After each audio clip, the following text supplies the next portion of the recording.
Looking for more spending power on your SoFi credit card?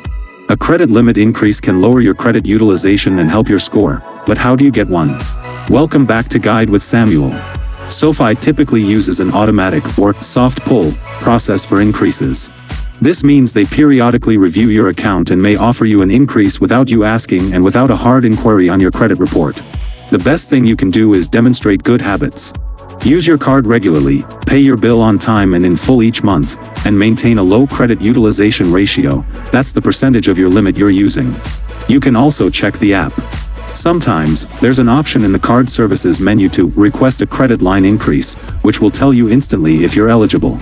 And that leads to my crucial pro tip: don't ask for an increase too often. If you manually request one and SoFi needs to do a hard pull, they will tell you. Space out your requests by at least 6 months to avoid multiple hard inquiries in a short time. So, just like that, you know the strategy to potentially get that limit raised. What's your top tip for managing credit card spending responsibly? Let me know down in the comments, and subscribe for more clear-cut guides like this one. Thanks for watching. I'm Samuel, and I'll see you in the next video.